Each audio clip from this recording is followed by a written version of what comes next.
Hello student, welcome to the class of data warehousing.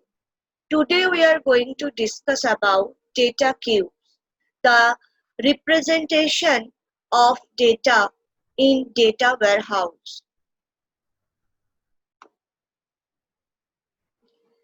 These are the session objectives of today's session.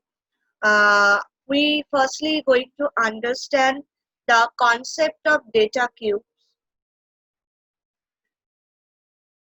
After completion of this session, we are able to represent our data cube in various ways, and we can also able to apply different data cubes operations.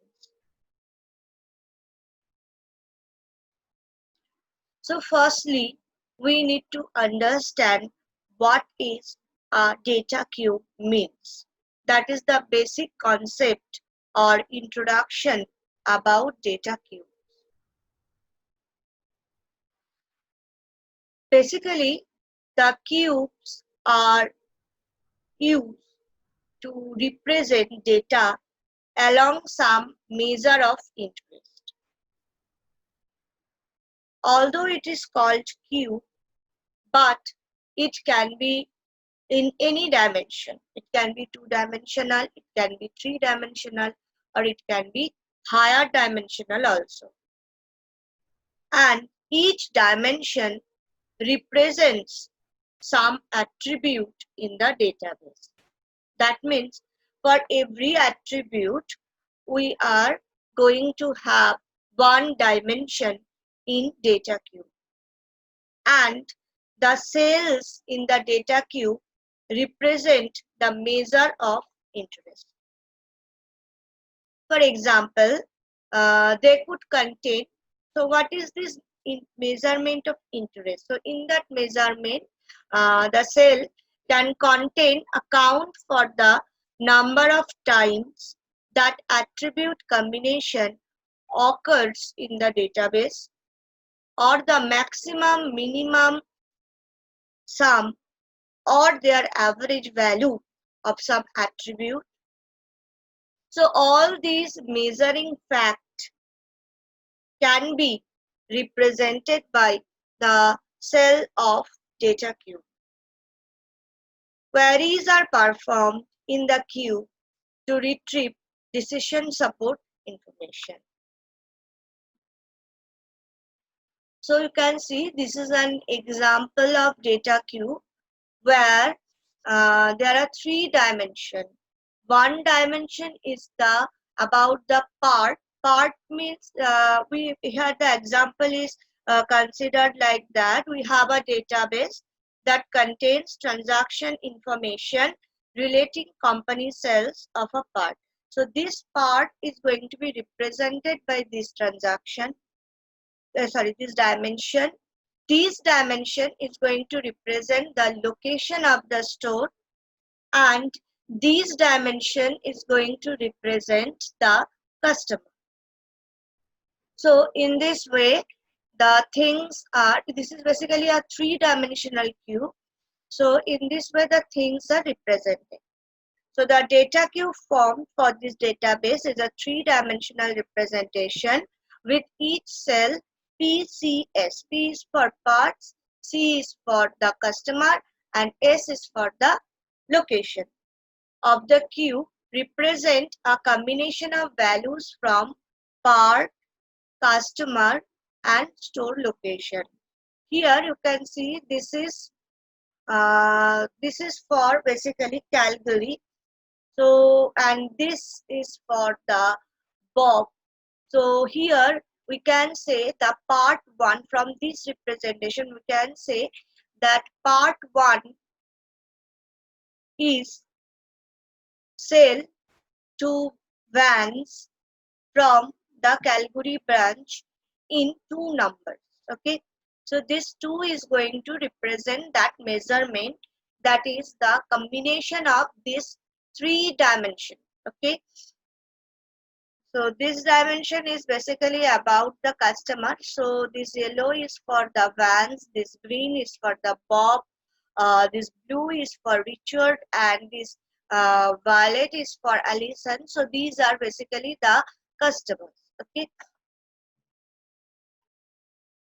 So this is a more elaborate description where this cube's entire view is given. So this is for one customer only, this is for the another one, this is for the another one, and this is for another one. So in this way, this dimension represent the customer. Now this dimension, this is the vertical dimension, this is going to represent what? The store location. So in the previous example we have explained this, that is this is basically these numbers is basically going to say from which store location which part is sell to this particular customer vans. Now from this we are going to say about Bob. So this value, this 8 is going to say that the this particular this is basically this particular parts, this is basically the about the part 3. This part is going to sell to Bob from the location this Montreal. Okay, so this is basically the data. In this way the data can be represented, data can be represented by the cell, and these values are basically the data of interest. Okay.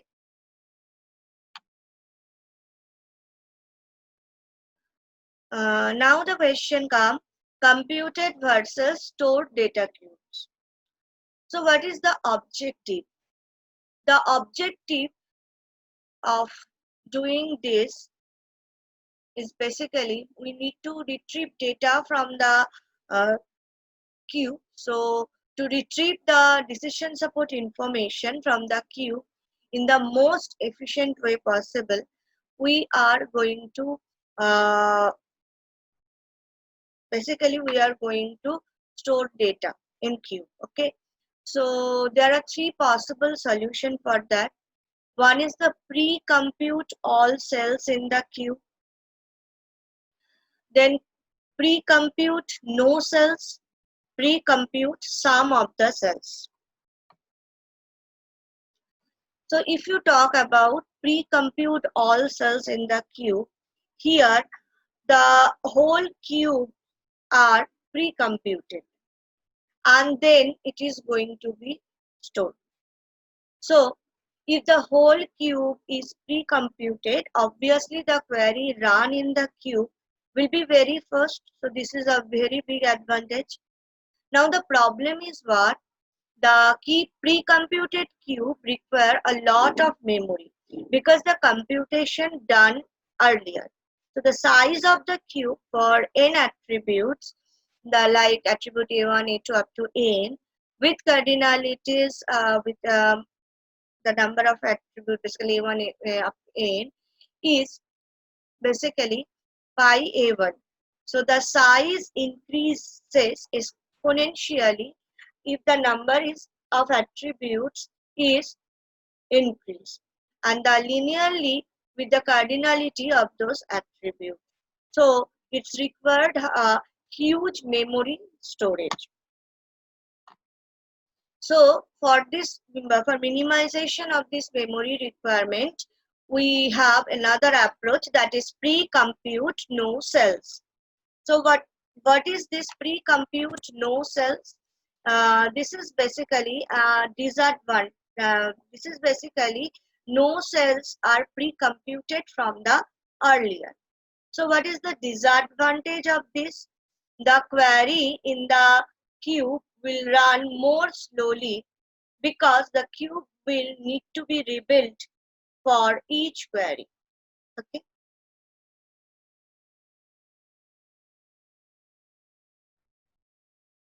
So pre-compute sum of these cells.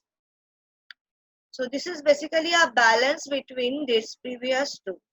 So as a compromise between these two, we can pre-compute only those cells in the queue which will most likely to be used for decision support queries. And the trade-off between memory space and computing time is called the space-time trade-off, and in this way basically we can balance. So those cells are very oftenly used, those cells only going to be pre-compute. So obviously lesser number of memory requirement generate for this approach, because all the cells are not going to be pre-compute, and the overhead is also going to be reduced, because what the frequently accessed cells are going to be pre-compute. So obviously the time required less. Okay, and it often exists in data mining and computer science in general. Now we are going to discuss about the representation of data queue. Data queue can be represented in various manners. The first one we are going to discuss, that is m-dimensional array. So a data queue built on m attributes can be stored as an m-dimensional array. How it can be possible? For example, that is each element of the array contains the measure value such as count. Now the array itself can be represented as a one-dimensional array. For example, a two-dimensional array of size x by y can be stored as a one-dimensional array of size x into y, where element ij in the two-dimensional array is stored in location y into I plus j in the one-dimensional array. So what is the major concern? Most data cubes are sparse. So the array will contain many empty elements with, that is basically with zero values. Now another representation, that is list of order sets. So to save storage space, we can store the cube as a sparse array or a list of ordered set. Because whenever we are going to store it as a m-dimensional array, the total thing we need to represent and the field which are only having the zero values, those fields also need to be represent, which is basically the wastage of memory. But we can solve that problem. We can save storage by represent the queue as a list of ordered set. So if we store all sets in the data queue from the discussed in the previous figure, then the resulting data queue will contain the one card for partition part, into the card for store location, into the card for customer, which is basic combination, which is basically 5 into 4 into 4, that is 80 combination. And if we eliminate cells in the cube that contain 0, such as you can, if we go to the previous example, here you can see for this field, that is for the part 1, that is for vans, and purchase, that is sales from the store location is Vancouver. Here these cells are 0, all these cells are basically 0. So we can easily eliminate these cells. Okay, like so only 27 combination remain. Okay, so basically that 27 combination can be stored like this, and it is not going require a very high storage space. Okay, so each attribute value combination is paired with its corresponding count. Here you can see here for the this particular part, and from this particular location, and for this particular customer the count was 2, so it is represented like this, the combination which is associated with the count. Okay, so the representation can be easily stored in a database table to facilitate queries on the data queue.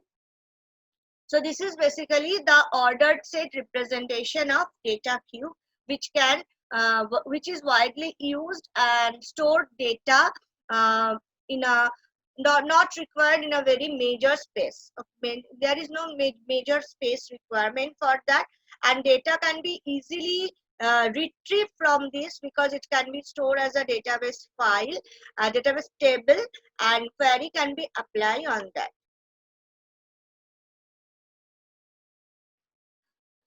Now the another representation, that is representation of total.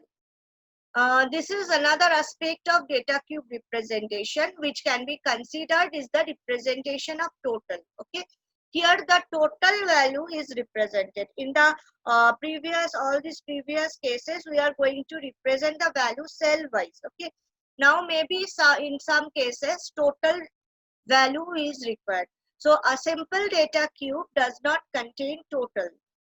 The storage of totals increase the size of the data cube obviously, but can also decrease the time to make total based query.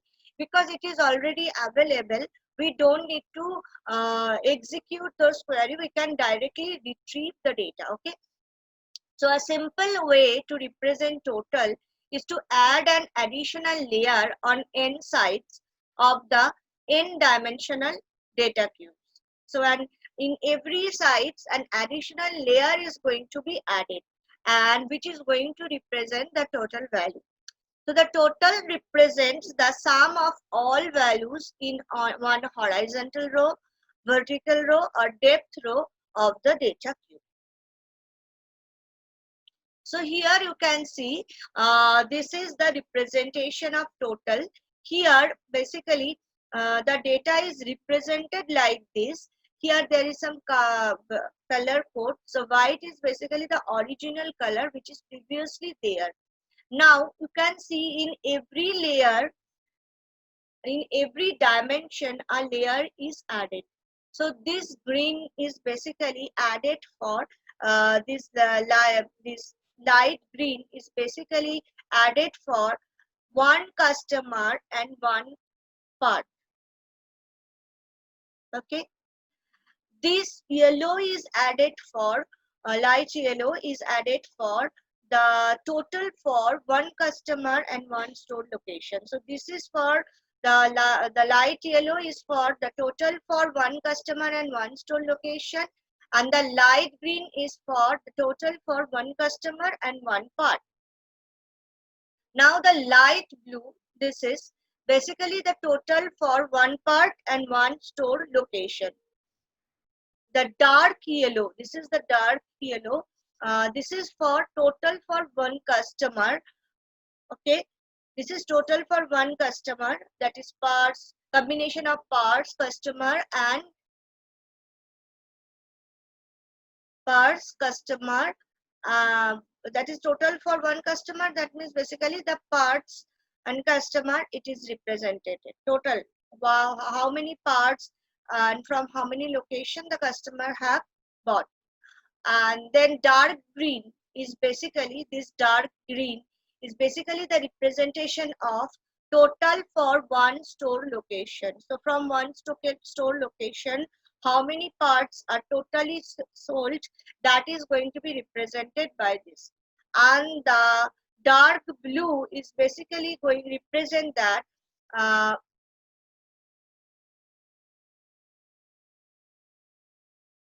total for one store location, basically represented by the dark blue, and the total part sale is going to be represented by the dark green. Okay, so the dark green is basically the representation of total parts sold, and dark blue is representation of total store location, and this red part is going to represent the total number of transaction in all. That means how many numbers. So just look at this example. Here these are the original value, these white fields are the original values. Now if we want to find that this part 1 bought by how many numbers of this part 1 bought by this particular customer once, then the answer will be 7. Okay, the pop bought this particular part in 6 number. In this way we can have the value, this field we have basically have the value, that is the total number of part bought by one customer. Okay, in every light green we are going to have that total number of part bought by a single customer. Now come to this yellow, light yellow field. Here we are going to make a summation of these values 2, 4, 1, and then it becomes 7. That means from one particular store how many parts have sold, that is going to be measured. Okay, so for one particular store how many parts are sold to a particular customer, obviously, because each of this card is going to represent a customer. So we can say that Bob have purchased 9 number of parts, total 9 number of parts from the Vancouver stores and 20 number of parts from the Montreal stores. Okay, so in this way this light yellow field is going to represent what? The total number of parts bought by one customer from a particular store. And then we have this light blue, which is basically going to represent that total for one part in one store location. That means it is going to store that for a particular store location. Here you can see for this field, here it is 0, it is 3, again it is 0, and again it is 0. So it becomes what? 3. So what is this cell going to represent? This cell going to represent that the total number of parts sold by a particular store, suppose Vancouver. So the part 1 sold by the Vancouver stores to 3 number of customers. So if we concentrate in this field, that is 8. So here also we have only one value for this field, 8. So here it is 0, here the value is 8, here it is 0, here again the value is 0. So the total number is 8. So we can going to consider this 14 for this field. Here you can see for the part 3, this is for basically for part 3, and the store is Toronto. Okay, so the part 3 from Toronto location is sold. Here we can see this is for the customer Vance, it is in number 8, and for customer Bob it is 0, for customer Richard it is again 0, and for customer Alison it is 16. So the total number of parts sold is 8 plus 6, which is basically 14. Okay, so this is basically the total number of parts sold to all customer from this particular store Toronto. Okay, so this is going to represent that value only. So 14 is basically the value which is going to say that how many number of total parts is going to sold to all customer from from the Toronto store, and the part is basically about the part 3. So in this way the light blue cell is going to represent the total for one part and one store location. Now come to this dark yellow section. So the dark yellow section is basically the summation of all these values. So all these value is what? The total for one customer. So Vans, how many parts Vans have stored from all these locations, that value is going to represent by this. That value is going to represented by this customer. So here in this light yellow we have basically made a summation of the number of parts stored by different location, and in this dark yellow we have made a summation of this. You can see this is 17 plus 15 plus 5, that is 27. So this is basically the total number of parts which is bought by the ones from in many location. Okay, from each location, for every location, this is basically the total number. So this dark yellow is going to represent the total number of parts sold by different store from different store location for a particular customer. So, okay, this is for the Vance, this is for the Bob, this is for the Richard, and this is for the Alison. Now come to this dark green. The dark green is going to represent that the total for one part. Okay, because this is going to, this 3 is for the total number of part 1 sell by part 1, which is sold by different, which is bought by different customer.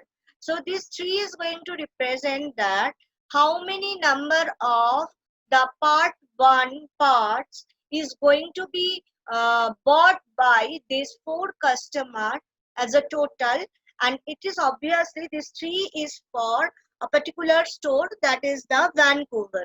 Now if we make a summation of, and this 4 is for the another store, 7 is for another one, and 3 is for another one. So if you make a summation of all these, then we have what? 17. So 17 is basically a value which is going to represent the total for every store for a particular part, and which is bought by by all customers. So 17 is basically a value which is for the part 1, which is going to represent that the total 17 number of parts is sold from all locations to all customers. So this is basically the total number of parts sold that is represented. So this is for the part 1, this is for the part 2, this is for part 3, this is for part 4, and this is for part 5. Okay, and now come to the dark blue. So this dark blue, what it is represent? The dark blue represent total number of parts sold by one particular, from one particular location to different customer. Okay, so this total is made for the store location. Basically 40 is represent the total number of parts sold from Vancouver location. 17 is basically the total number of parts which is sold by the Calgary. In this way, 28 is for the Toronto and 26 is for the Montreal. So in this way, it is going to represent the total number of parts which is sold from different location. And now at the end, this 111, that is the red value, it is going to indicate that, it is going to say that what is the total number of transactions taken place. Okay, so how many parts sold to how many customer from how many store location, every aspects of that can be represented by a single data cube. You can see by a single data cube, every aspect, every possible aspect of every possible summary of the transaction can be described very easily. So to store these totals in ordered set representation, the value any can be used. Okay. For example, there are 15 transactions where Vance buys a part in Toronto. Here we go. So the 15 representation are there, where for the Toronto, basically, for example, from Toronto, Vance have buy from Toronto, Vance have buy total by total 15 parts. Okay, so this value. So it can be represented like this. It is for all parts. So it is going to be represented by any. For the parts field, it is for the Toronto field only. Sorry, this is basically the Toronto. This is the store location value, and this is basically the customer value, and this is the measure. So it can be represented like this. So because it could be any parts. Okay. So the ordered state representation of all of Vance's transaction can be represented like this, because the parts can be any, the location can be any, customer name is Vance, and this is the measure.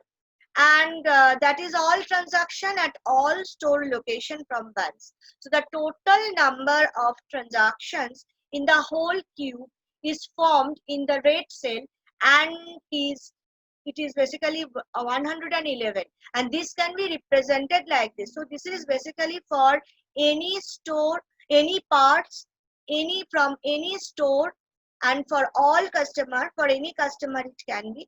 So it is going to be represented like this.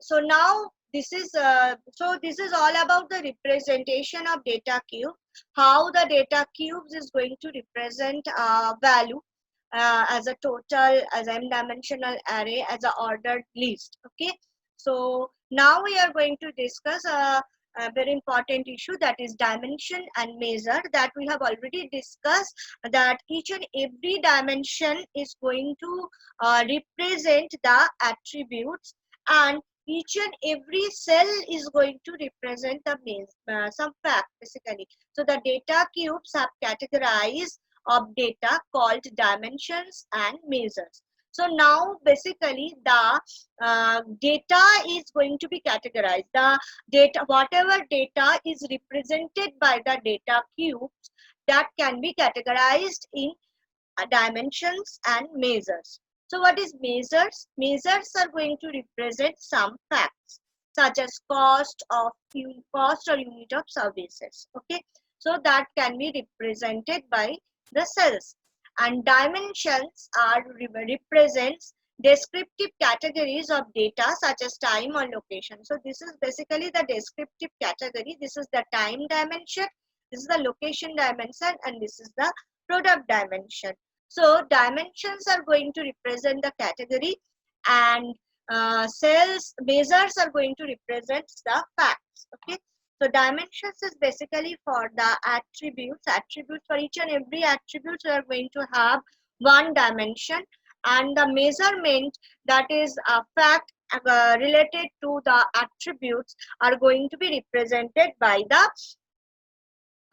cell basically, and that is measure. So I think all of I think we have discussed about the basic features about the data cubes. We have discussed the basic concept about the data cube. We have discussed the representation, how the value of data, how the data values can be represented using data cubes, that we have discussed.